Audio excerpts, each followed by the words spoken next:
भक्तसुदीननरं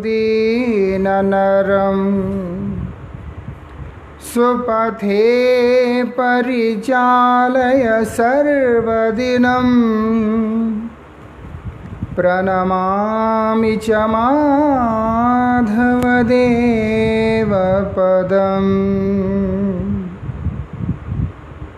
नमो महावदन्याय कृष्णप्रेमप्रदायते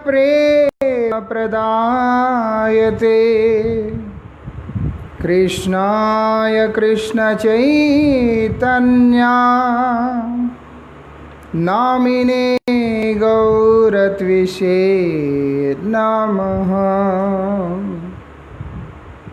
श्रीमान् रासरसारम्भी वंशीवटतटस्थित कर्षणवेणुशनैर्गोपी गोपीनाथ श्रियस्तु नः। भक्त्या विहीनयपराधलक्ष्यै क्षिप्तास्य कामादितरङ्गमध्ये कृपामयी त्वां शरणं प्रपन्ना वृन्दे नमस्ते चरणारविन्दम्।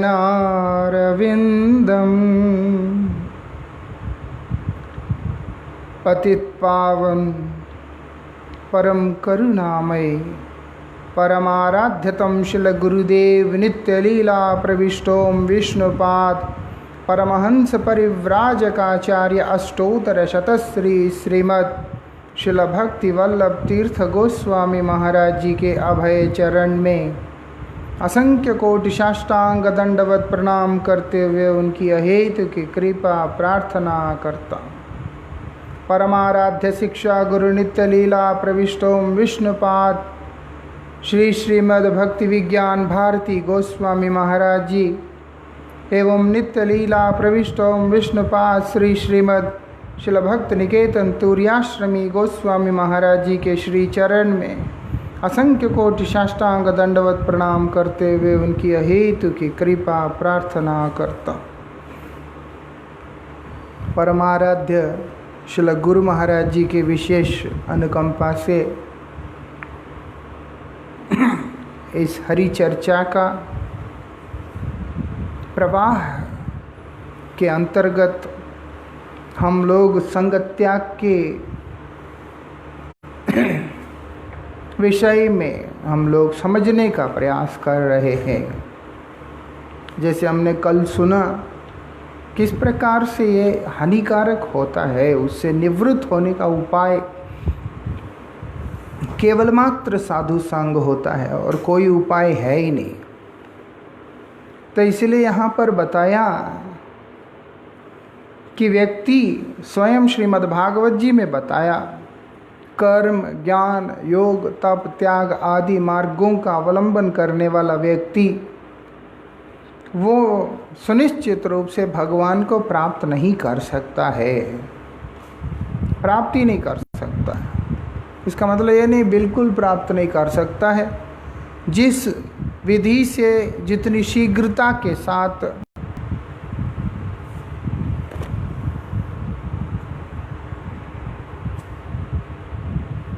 प्राप्त किया जा सकता है वो प्राप्ति नहीं हो सकता। इसलिए बोल रहे हैं इन सब चीज़ों से व्यक्ति को सावधान रहना चाहिए। यहाँ पर बोल रहे हैं आगे कुसंस्कार से ही जीव में राजसी और तामसी प्रवृत्तियाँ प्रबल होती है। भगवान तो सत्वगुण से सात्विक जो प्रवृत्ति है उसके द्वारा भी ग्राह्य नहीं है। जिसके अंदर सात्विक प्रवृत्ति है वो भी भगवान को प्राप्त नहीं कर सकता है। और राजसी और तामसी प्रवृत्तियों की तो बात ही अलग है। इसलिए बोलते हैं यहाँ ये कुसंग से व्यक्ति के अंदर क्या आएगा, राजसी भाव आएगा, तामसी भाव आएगा, जो कि बहुत खतरनाक है। अभी बताया पहले, कुसंग नहीं करना। व्यक्ति जब तामसिक प्रवृत्तियों के साथ में रहेगा, उसके अंदर कभी भी परमार्थ के लिए चिंतन नहीं आता है। परमार्थ के विषय में उसके दिमाग में कभी, उसके ध्यान में कभी बात ही नहीं आता है। बोलते हैं खान पान शयन और भिन्न भिन्न क्रियाओं के संबंध में मनुष्य की जो सात्विक राजसिक और तामसिक प्रवृत्तियां देखी जाती है, संस्कार ही उसका मूल कारण है। पूर्व संस्कार जिस प्रकार से होते हैं,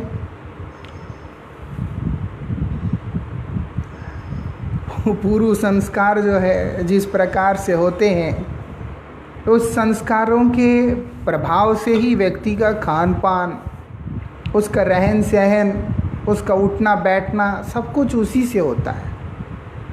वो अगर कैसी कैसी चीज़ें वो पसंद करता है अपने जीवन के अंदर खाने का, हर चीज़ के पीछे उसके वो पूर्व संस्कार ही कारण होते हैं।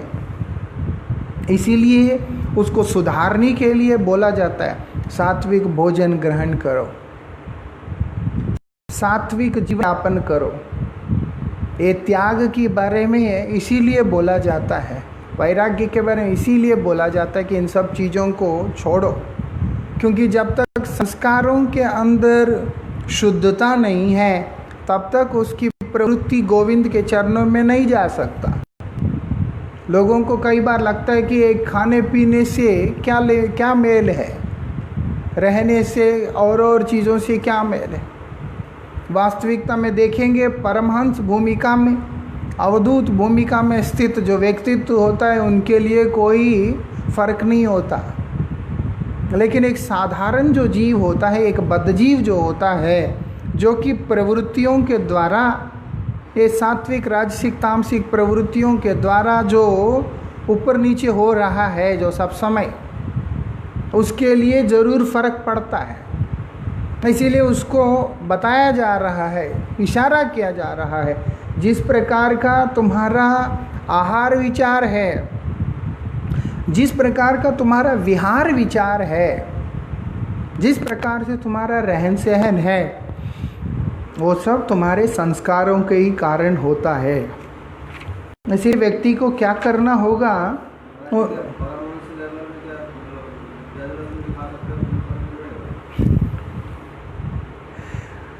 देखिए, उस स्थिति में आने के बाद उनको पहली बात तो बाह्य ज्ञान नहीं रहता। वो खा सकता है कि बात नहीं है। जिसको बाह्य ज्ञान है उसको तो यही नहीं पता कि वो कहाँ बैठा है, क्या कर रहा है। इसलिए मतलब परम स्थिति है, वो अवधूत स्थिति है। अब जैसे ऋषभदेव जी महाराज जहाँ पर बैठे हैं उसी स्थान में मलमूत्र त्याग कर रहे हैं, सब कुछ कर रहे हैं, उनको होश ही नहीं है। जगन्नाथ दास बाबा जी है, अपने जिस पत्तल में खा रहे हैं कुत्ता भी उसी में से डायरेक्ट खा रहा है ना। जिसको मतलब ये ही नहीं पता चल रहा है, मतलब बाह्य ज्ञान ही नहीं है कि मैं कपड़ा पहना कि नहीं पहना, क्या खा रहा हूँ नहीं खा रहा हूँ, क्या कर रहा हूँ नहीं कर रहा हूँ। उस तरीके का स्थिति के अंदर वो लोग कुछ भी करते हैं, दोष नहीं लगता है। लेकिन शास्त्र में बताया कि जो जितने भी उच्च स्थिति में पहुंच जाता है वो कभी भी ऐसी कोई भी निम्न स्तर का आचरण नहीं करता है। अगर कर दिया किसी संदर्भ में तब भी दोष नहीं लगता है, लेकिन पहली बात वो करेंगे ही नहीं, क्योंकि भगवान सब समय साथ रहते हैं। भगवान उनसे कभी भी किसी प्रकार का निकृष्ट आचरण होने नहीं देते हैं। भगवान साथ रहते हैं ना उनके, क्योंकि जो सब कुछ छोड़कर गोविंद के शरण में ही चला गया, और ऐसे चला गया, इस कदर चला गया कि उसको बाह्य ज्ञान ही नहीं है, उसको दीन दुनिया का नहीं पता कि क्या हो क्या रहा है। तो अभी उसको संभालेगा कौन? भगवान संभालते हैं, तब भगवान स्वयं आके संभालते हैं। भक्ति की यही विशेषता है, जब अभी हमें भक्ति करना होता है और जैसे ही हम उस अवस्था में आते हैं तो भगवान साथ रह के सब कुछ कराते हैं। ये संसार की तरह नहीं है, तब भगवान कराते हैं। जब भगवान इस भक्त से जो कुछ भी कराते हैं वो सब परफेक्ट होता है, वहाँ पे तो गलत होने का तो सवाल ही नहीं उठता। लेकिन बद्धजीव के दृष्टि से जब बद्धजीव देख रहा है, उसकी बद्ध अवस्था में जो वो देख रहा है, उसको भले कई चीज़ें सही नहीं लग सकता, ले ये क्या हो गया, क्या कर रहे हैं ऐसे, लेकिन वो बद्धजीव है, इसलिए वो उस भूमिका में आने के बाद अशास्त्रीय असैद्धांतिक आचरण कभी भी नहीं करेंगे। लेकिन जो भी आचरण करेंगे जरूरी नहीं है कि हमारे नियमों में आबद्ध होकर के करें। अभी एक नियम के साथ में हमें चलना पड़ता, वो तो रागमार्ग के अंदर है और उसमें भी एकदम डूबे हुए हैं, उसमें अवधूत स्थिति में। ऐसा नहीं, बहुत सारे भक्त होते हैं जो रागमार्ग के होते हैं, वो मध्यम स्थिति में होते हैं, उत्तम स्थिति में भी होते हैं, लेकिन उनको बाह्य ज्ञान होता है। अब गुरु महाराज जी थोड़ा ना शेष काल में जाकर गुरुजी अंत्यलीला के समय में थोड़ा ना गुरुजी परमहंस बने, इससे पहले साधक थे। गुरुजी तो नित्य परमहंस हैं, लेकिन गुरु महाराज जी ने काफ़ी समय तक ऐसी लीला प्रकट की है जहाँ पर उनको बाह्य ज्ञान है, सब कुछ है। जब उन्होंने देखा अब मेरा लीला को संवरण करने का समय है, फिर गुरुजी अंतर्मुखी हो गए हैं। जिस कार्य के लिए भगवान भेजते हैं ऐसे शुद्ध भक्तों को, उस कार्य को करते हुए वो बाह्य ज्ञान को, बाह्य आचरण को प्रकट करते हैं स्वयं।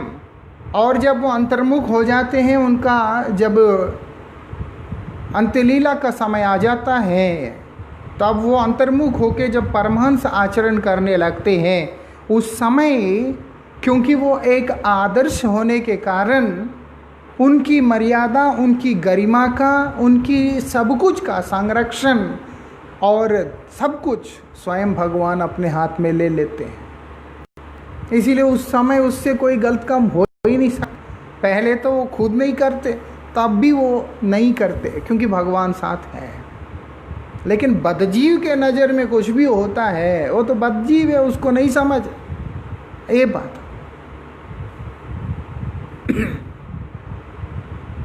तो इसलिए यहाँ पर बताया कि संस्कारों का मूल कारण है, पूर्व में हमने जो कमाया उससे हमारा संस्कार इतने विकट हो रखे हैं।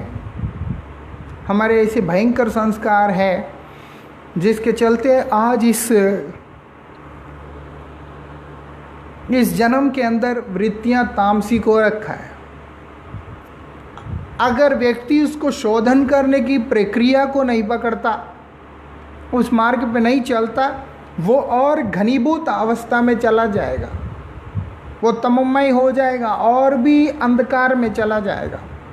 इसीलिए बोलते हैं व्यक्ति को इस संसार में शुद्ध करने के लिए आहार विहार इत्यादि इन सब चीज़ों के ऊपर संयमित रखना पड़ता है। इसलिए सात्विक भोजन ग्रहण करने के लिए बोला, सात्विक भोजन। और संग भी सात्विक व्यक्तियों का संग, कि जिसके अंदर बात बात पे चिड़चिड़ापन आ जाता है, क्रोध आ जाता है, ईर्ष्या होता है, ये सब चीज़ें जहाँ पर होते हैं उनके संग से लाभ होता नहीं, वो बड़ा भयंकर होता है। वो ईर्ष्या इतनी खराब चीज़ है, उसका कोई हिसाब नहीं। हर व्यक्ति इस संसार के अंदर जो भी प्राप्त करता है अपने भाग्य के अनुसार ही प्राप्त करता है। लेकिन इस तरह की वृत्तियों वाला व्यक्ति, राजसी और तामसी प्रवृत्ति वाला व्यक्ति, दूसरे का सुख को देखकर या दूसरे की प्रगति को, उत्थान को देखकर वो लोग ईर्ष्या से दग्ध हो रहे होते हैं, या उनके ऊपर हुई कोई भी किसी भी प्रकार का छोटी मोटी कोई भी बात है, उसको लेकर के वो लोग या तो क्रोधित होना या कामुक होना, कुछ भी उनके अंदर चल रहा होता है। ये सब उनके पूर्व संस्कारों के प्रभाव से होता है। लेकिन भगवान ने कृपा करके विवेक दे दिया। भगवान ने ऐसा नहीं कि सिर्फ संसार ही है, भगवान ने विवेक भी दिया। वो विवेक से व्यक्ति को विचार करना होगा, पूर्व में मैंने इसे निकृष्ट कर्म किए हैं, उसके प्रभाव से वर्तमान में मेरी प्रवृत्तियां इतने हेय हो चुके हैं, मेरे में ये तमोगुण इतना ज़्यादा व्याप्त हो गया है कि मैं क्या कर रहा हूँ मुझे समझ नहीं आ रहा। ये विचार करना पड़ता है, उसके लिए विवेक दिया। अगर यही चीज़ मैं अभी कंटिन्यू करूँगा, मेरा भविष्य जो है अंधकार में चला जाएगा। इस चीज़ को समझकर अपने वर्तमान को शोधन करने की व्यवस्था केवल मनुष्य को भगवान ने कृपा करके दिया है। इसलिए सारे उपदेश 84 लाख योनियों के अंतर्गत मुख्य रूप से मनुष्य के लिए ही है, या यूँ कहे केवल मात्र मनुष्य के लिए है, क्योंकि बाकियों में विवेक है नहीं, सिर्फ मनुष्य में है विवेक, जिसके चलते हम भी कोई विशेष प्राणी तो है नहीं, 84 लाख योनियों में एक है। तो एक विचार से देखते हैं, जैसे वो कीड़ा मकोड़ा है, उसी प्रकार से ये 4 लाख प्रकार के मनुष्य हैं, 9 लाख प्रकार के जो जल जंतु हैं, 11 लाख प्रकार के कीड़े मकोड़े हैं, 10 लाख प्रकार के पक्षी हैं, 4 लाख प्रकार के मनुष्य, सब एक ही है अगर हम विचार करें तो, क्योंकि सब में एक ही गुण है। लेकिन मनुष्य में विशेषता यही है, विवेक दिया भगवान ने कि जो तुमने, क्योंकि ये एक योनि ऐसा प्रदान किया जिसमें व्यक्ति कर्म करके अपने लिए ऊर्ध्व, मध्य और अधो स्थानों का चयन कर सकता है, उनकी प्राप्ति के लिए वो उद्योग कर सकता है। हम जिस जंक्शन पे खड़े, यहाँ से हम चाहे ऊपर भी जा सकते हैं, और अगर नहीं जाना चाहते हैं बोलते हैं नीचे भी जा सकते हैं। व्यक्ति अपने प्रवृत्तियां, अपने संस्कारों के अनुसार काम करता है, सत्व रजस तमोगुण के आधार पे काम करता है, तो बोलते हैं ऊर्ध्व गच्छन्ति सात्विक। वो सात्विक प्रवृत्ति वाला व्यक्ति सात्विक साधनाओं को करते हुए, सात्विक आचरण को करते हुए ऊर्ध्वलोकों में चला जाता है। लेकिन इसका मतलब ये निर्णय नहीं होता कि वो भगवत धाम को प्राप्त करता है तो वो गुणों में ही बद्ध है, सत्वगुण में ही बद्ध है। मध्य तिष्ठन्ति राजस, रजोगुणी प्रवृत्ति वाला व्यक्ति यहीं पर बना रहता है। अधो गच्छन्ति तामस, जो तामसिक संस्कार वाला व्यक्ति अपने तमोमय आचरण के द्वारा अधोगति को प्राप्त करता है।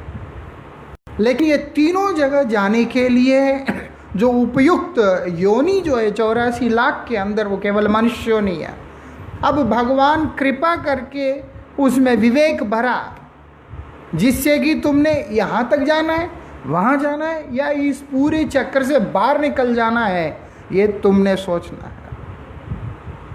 इसलिए यहाँ पर इसी चीज़ को बता रहे हैं कि व्यक्ति का आहार विहार ये सारी चीज़ें उसी में रहता है, उसी के अंतर्गत रहता है। कुसंस्कारों के ही फलस्वरूप कर्मियों और ज्ञानियों में वैष्णवों के प्रति अवज्ञा का भाव पैदा होता है। तो कर्म प्रधान व्यक्ति, ज्ञान प्रधान व्यक्ति, ये मुख्य रूप से, इसके अलावा तप त्याग भोग योग जो भी प्रकार का व्यक्ति होते हैं, वो सबके अंदर भक्तों के प्रति अवज्ञा का भाव आता है। बोले भक्त है, पागल है, ऐसा ये क्या टिका लगा के घूमता है, ये क्या कंठी वंटी पहन के घूमता है, ऐसे भाव आता है। क्या ये सब लगाने से भगवान मिल जाते हैं? उनके नज़र में आहार निद्रा भय मैथुन बराबर करने से भगवान मिलते हैं। अपना काम अच्छा करना चाहिए, वो तुम्हारा काम तो तुम्हारा मरने पे भी हो जाएगा। वो तो किसका काम रुकता है आज की डेट में देखा जाए तो किसी का भी काम नहीं रुकता। लेकिन हर व्यक्ति खुद को इम्पोर्टेंस देकर संसार के अंदर, हर व्यक्ति अपने आप को इम्पोर्टेंस दे के संसार के अंदर सोचता है कि जो मैं कर रहा हूँ यही साधन है, यही भक्ति है, यही मुझे भगवान तक ले जाता। ऐसी ऐसी स्थिति इस संसार के जीवों के अंदर है, लेकिन बोलते ना वो ठीक नहीं है। वैष्णव के प्रति अवज्ञा का भाव, मतलब भक्त के प्रति अवज्ञा का भाव खराब है। भक्त की अवहेलना करना खराब है। व्यक्ति के संस्कार कभी भी शोधन नहीं होता, सुधरता नहीं। तुम्हारी अल्पज्ञता है कि तुम्हें भक्त कौन है, उसका स्तर क्या है, नहीं समझ में आता, क्योंकि तुम्हारे अंदर कहीं ना कहीं कर्म फंसा हुआ है, ज्ञान फंसा हुआ है, या कुछ और चीज फंसा हुआ है, या तुम्हारी अपनी भ्रांत धारणाएं फंसे हुए है ना। व्यक्ति की अपनी भ्रांत धारणाएं हैं, कई सारी धारणा जो उसने मन में बना लिया, और वो एक ऐसी कवाड़ है कि वो निकलता भी नहीं बाहर। ऐसे भी विकट प्राणी होते हैं बहुत, देखा। वो जहाँ जो मर्जी उनको बोलते रहो करके, फिर भी वो अपनी ही बात पे रहना है, उन्हें अडिग रहना है। तो जो इस तरह के जितने भी व्यक्ति होते हैं, वो लोग सब वैष्णवों के प्रति अवज्ञा का भाव उनके अंदर पैदा होता है। वैष्णव के प्रति अवज्ञा का भाव पैदा होने पर व्यक्ति त्रिगुण से ऊपर नहीं उठ पाता, क्योंकि वैष्णव ही एक है जो कि अप्राकृत भूमिका में रहता है, क्योंकि वो शुद्ध तत्व वाली स्थिति पे रहता है।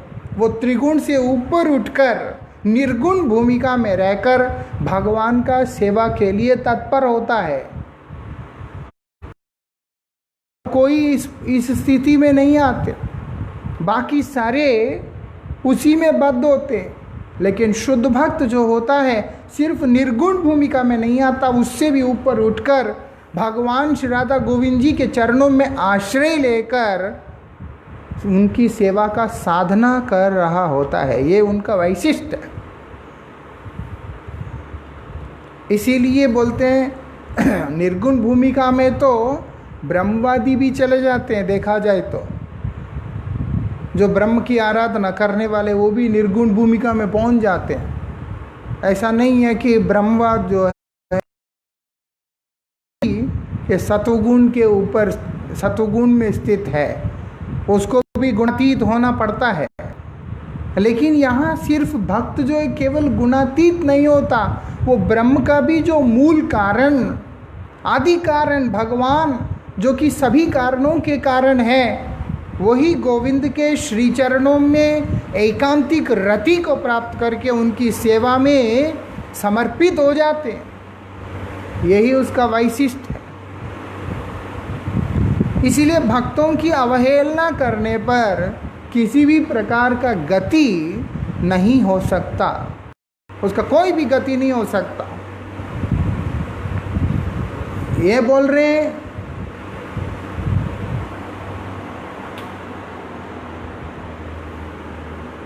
यहाँ पर बोल रहे हैं जब तक ये कुसंस्कार नष्ट नहीं होते, सबसे बड़ी समस्या क्या आता है, बोलते हैं नाम में निष्ठा नहीं होता।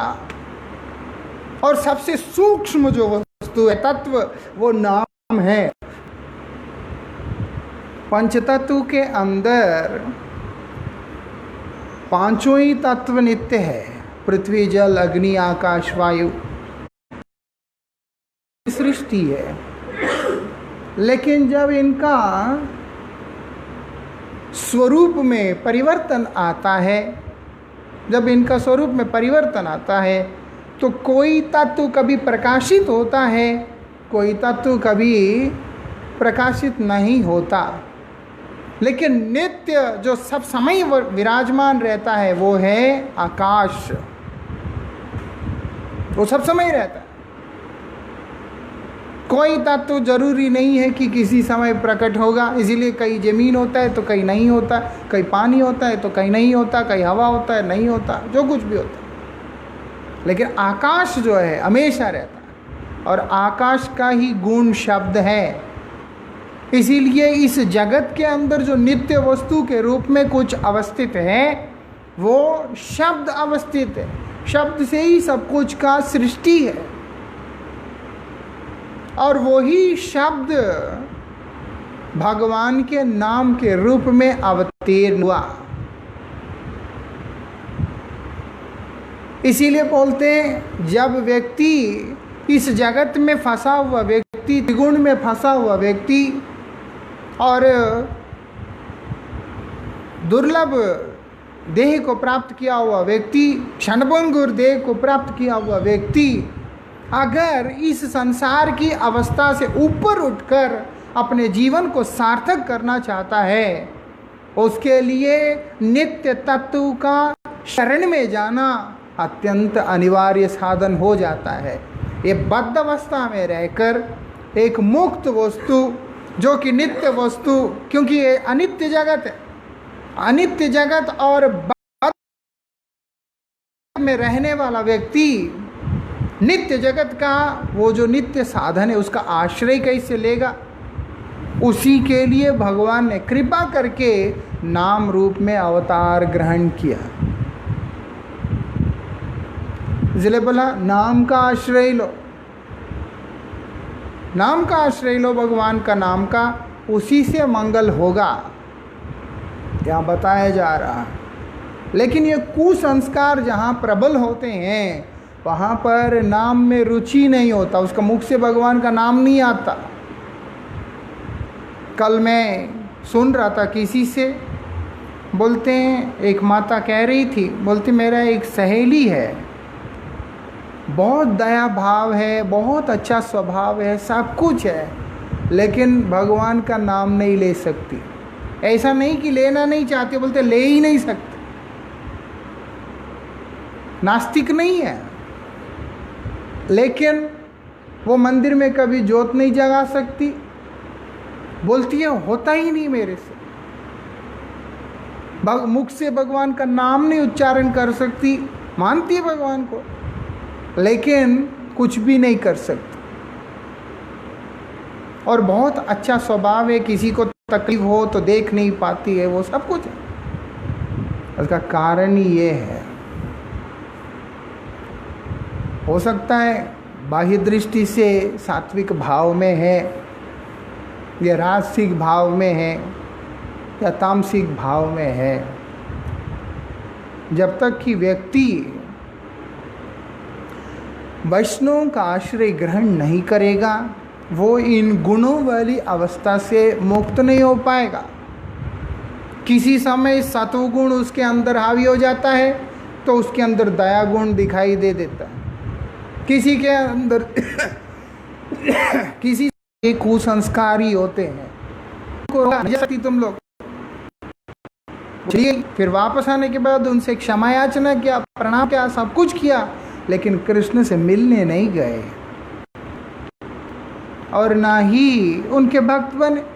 सात्विक होते हुए भी वो भी एक तरह से कुसंस्कारी हो गया है, जो भगवान की तरफ जाने ना दे। वो कौन सा संस्कार है? लेकिन अगर हम तमोगुणी के स्थान से देखते हैं, पतित स्थान से देखते हैं, वो सबसे उत्कृष्ट स्थान पे है। लेकिन अगर भगवान के स्थान से देखते हैं तो वो निकृष्ट स्थान में ही है। ऐसे नहीं बोला भगवान ने, नमे भक्त चतुर्वेदी मद्भक्त स्वपच प्रिय। भगवान बोल रहे हैं चारों वेदों का ज्ञाता भी अगर मेरा भक्त नहीं है वो मेरा प्रिय नहीं है। भगवान बोल रहे मद्भक्त स्वपच प्रिय।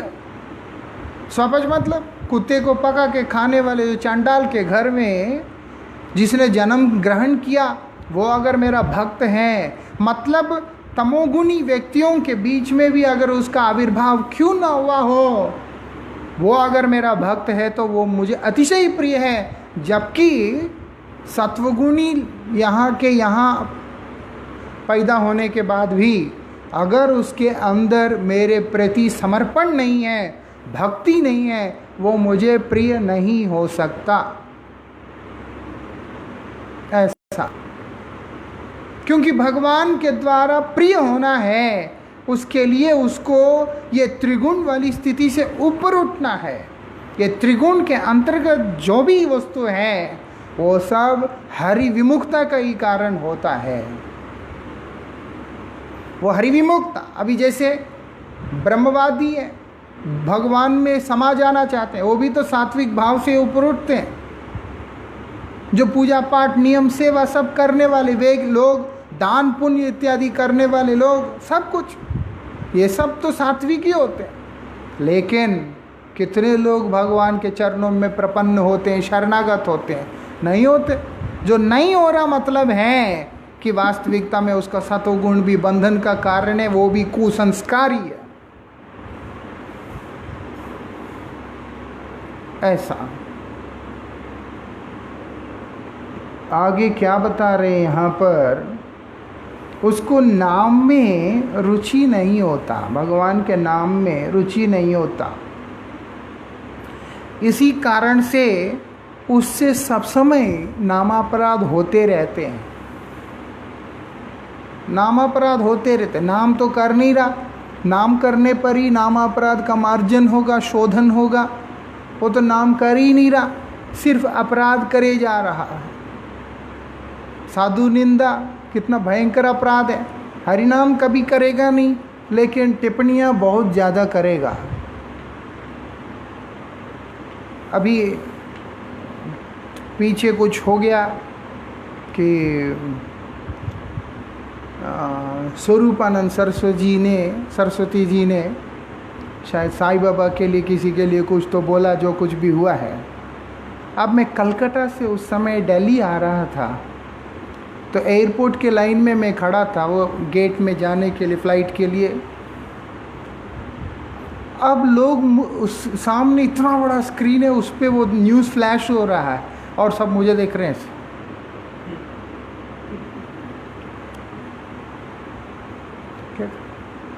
अरे तुमने कभी हरिनाम किया है? नहीं, तुम्हें पता ही नहीं कि ए तिलक क्या होता है, ए तिलक क्या होता है, उनका उद्देश्य क्या है, उनका साधन क्या है, क्या नहीं पता तुम। यही सब ऐसे ही दुष्ट लोग होते हैं। वही तो फिर ठीक एक बार कहाँ से जा रहा था, कहीं से जा रहा था, बड़ी विकट व्यक्ति मिलते हैं रास्ते में। हमारे पीछे से चल बोले आशाराम। तब तो आशाराम जी जो है चला गया अंदर, सबसे सुरक्षित स्थान में भेजा। जब उनको फुल सिक्योरिटी के साथ उनको सबसे सुरक्षित स्थान में जब रखा गया था, अभी भी वही है। तो अब लोग जो है एक ही घेरे में ले लो, पीछे से ऐसे कमेंट पास कर। और इससे भी हद हो गया। एक बार ये लगभग 2001 या 2 की बात है, जब मैं और हमारे पूज्यपाद मधुसूदन महाराज जी दोनों मुंबई के अंदर कहीं जा रहे हैं मोटरसाइकिल में। एक मोटरसाइकिल वाला हमारे बराबर में आया और अपने बाइक को धीरे किया करके बोलते हैं आपसे कुछ पूछना है। महाराज जी मुस्कुराते बोल रहे थे, पूछो क्या है? बोलते आप ढोंगी साधु है क्या? हाँ, चलते मोटरसाइकिल में पूछ रहा है वो कि आप ढोंगी साधु हैं? महाराज बोलते हैं आप हमारे साथ चलिए, थोड़ा रहिए, उसके बाद निर्णय कीजिए हम क्या बोल सकते हैं। बोल के हंस के हम लोग चले गए वहाँ से। कहने का मतलब है ना लेना ना देना। अरे तुम्हारी क्या अवस्था है, तुम इस संसार के अंदर जल रहे हो, मर रहे हो, तड़प रहे हो, इससे बाहर कैसे निकलूं? तुम अपने तनाव से मुक्त नहीं हो पाया, तुम अपने दुख से मुक्त नहीं हो पाया, तुम अपने जीवन को एक दिशा नहीं दे पाया, कुछ नहीं है। अभी तुम अपने जीवन को किस प्रकार से सुधारा जा सकता है उसके बारे में चिंतन करो। वो छोड़कर ये लोग जितने भी होते हैं, ये भगवान के प्रति कभी भी उन्मुख नहीं होते हैं। वो साधु निंदा कर रहा है, चलो कोई बात नहीं, लेकिन वास्तविकता में यहाँ पर उसकी सबसे बड़ी समस्या ये है, उसका मंगल करने वाला जो भगवान है उनके शरण में नहीं जा रहा। अज्ञानी होता तो बात अलग होता, मूर्ख होता, ये तो महामूर्ख है, मूढ़ व्यक्ति। और चीज़ों में दिमाग खूब चलता है, ऐसा नहीं कि दिमाग नहीं चलता, बिल्कुल जो है एकदम दिमाग से वो पैदल है, उसको जो है सिखाना पड़ता है हर चीज़, ऐसा तो है नहीं। और चीज़ों में सब चलता है। जो सृष्टि की 4 मुख्य क्रियाएं, आहार, निद्रा, भय, मैथुन, उसमें तो उसको कोई भी ज्ञान देने की ज़रूरत नहीं होता, सब कुछ परफेक्टली चलता है।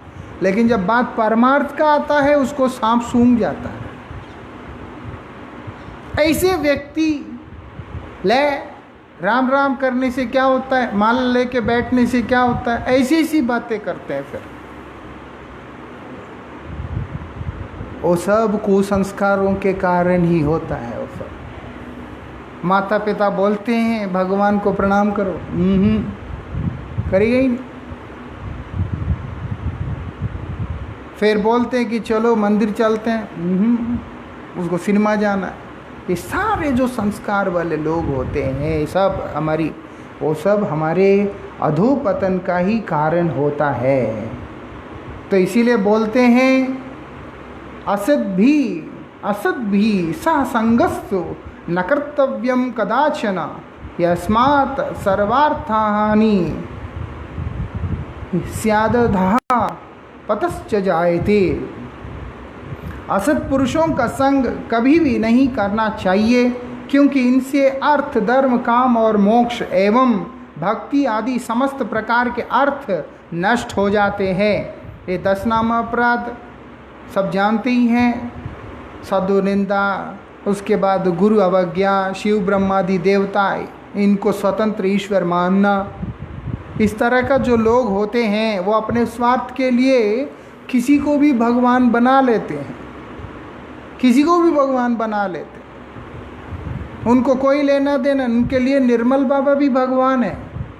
बीच में आया था ना एक निर्मल बाबा, अभी तो सुनने में आता नहीं। ये लोग देश का गौरव नहीं है, देश के लिए बिल्कुल ही कलंक है। हमको विदेश में भी पूछा लोगों ने, बोलते लिम्का पीने से काम कैसे हो जाता है, समोसा खाने से काम कैसे बन जाता है। भारत से है मतलब उनके लिए सनातन धर्म का प्रतिनिधि है। अब वो बाहर से कोई भी ऐसे तुच्छ व्यक्ति खड़ा होकर अपने आप को प्रोजेक्ट करता है सोसाइटी के बीच में, देश, पूरा विश्व उसको देखता है। ऐसे निकृष्ट व्यक्ति, निर्मल बाबा जैसे लोग, अपने आप को भगवान बोलने वाले लोग, एक कल्की बोल के पैदा हुआ था साउथ में, और एक परब्रह्म चक्रधर बोल के पैदा हुआ था उड़ीसा में, हाँ कहीं कोई पैदा हुआ था।